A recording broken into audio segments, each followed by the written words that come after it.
د المطففین مبارکه سوره چې د قرآن عظیم الشان 83 سوره ده په مکې معظمه کې را نازله شوې ده.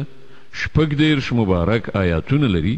تلاوت او پښتو ترجمه یې له لومړي آیت څخه اورئ. بسم الله الرحمن الرحیم. د الله په نوم چې ډېر زیات مهربان پوره رحم لرونکی دی.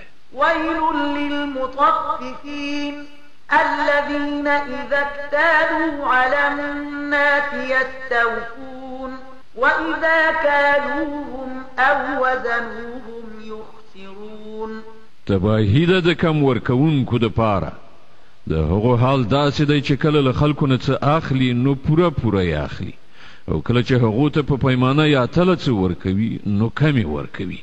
ألا يظن أولئك أنهم مبعوثون ليوم عظيم يوم يقوم الناس لرب العالمين. آیا دا خلک نه پوهیږي چې په یوه لویه ورځ را پاڅول کیدونکي دي؟ هغه ورځ چې کله ټول خلک د عالمیانو د پروردګار په حضور کې ودرېږي. كلا إن كتاب الفجار لفي سجين. هیڅکله نه چې دا کافران ګمان کوي ارومرو د بدکارانو عملنامې د سجین په دفتر کې دي. وما أدراك ما سجين. او ته څه خبرې چې د سجین دفتر څه دی؟ كتاب مرسوم ويل يومئذ للمكذبين الذين يكذبون بيوم الدين. یو کتاب دی لیکل شوی، تباهی ده په هغه ورځ د دروغ ګڼونکو لپاره چې د جزا ورځ دروغ ګڼي. وما يكذب به إلا كل معتد أثيم إذا تتلى عليه آياتنا قال أساطير الأولين. او هیڅوک د جزا ورځ دروغ نه ګڼي مګر هر هغه څوک چې له حده تیری کوونکی بد عمله دی. هغه ته چې کله زموږ آیاتونه واورول شي نو وایي دا خو د پخوانیو وختونو ویناوې دي. كلا بل ران على قلوبهم ما كانوا يكسبون. هیڅکله نه چې دا کافران فکر کوي، بلکې حقیقت دا دی چې د دې خلکو زړونه د دوی د بدو عملونو زنګ وهلي دي.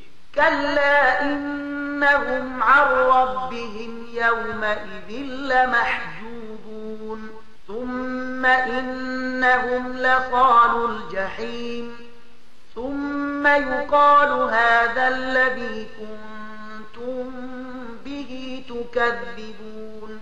هیڅکله نه چې دغه کافران فکر کوي ارومرو به په هغه ورځ دوی د خپل پروردګار له لیدو څخه بې برخې وي. بیا به دوی په دوزخ کې واچول شي. بیا به دوی ته وویل شي چې دا همغه څه دی چې تاسې دروغ ګڼلی وو. كلا إن كتاب الأبرار لفي عليين.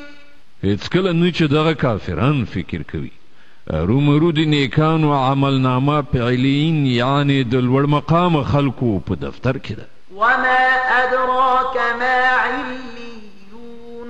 او ته څه خبرې چې علیین یعنی د هغو لوړ مقام خلکو دفتر څه دی؟ كتاب مرقوم يشهده المقربون. یو لیکلی کتاب دی چې مقربې پرښتې د هغه ساتنه کوي.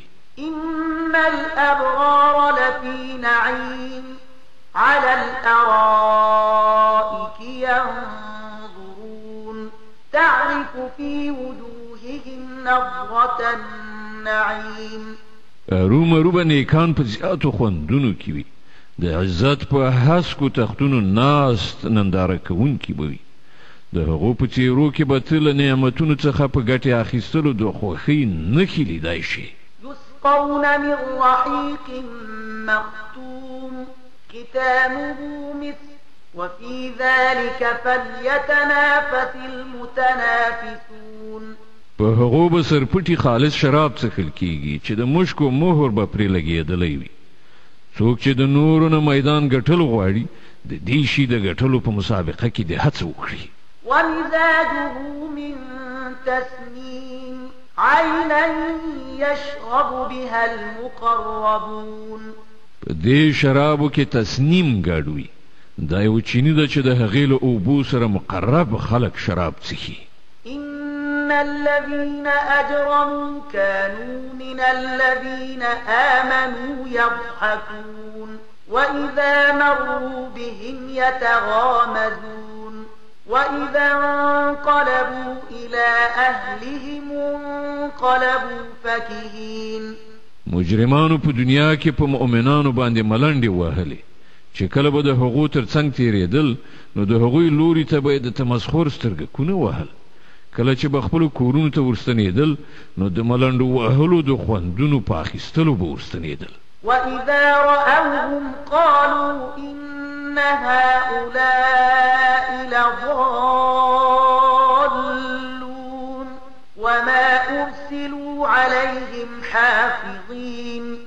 او کله چې به مسلمانان لیدل نو ویل به دا لار ورکي سرګردان خلک دي، په داسې حال کې چې دوی د هغو څارونکي نه وو لیږل شوي. فاليوم الذين آمنوا من الكفار يضحكون على الأرائك ينظرون. نن خو مؤمنان پر کفارو خندا کوي، په تختونو ناس د هغو د حالت ننداره کوي. هل ثوب الكفار ما كانوا يفعلون. ایا ورکړه شوه کافرانو ته د هغو د حرکتونو جزا چې هغو کول؟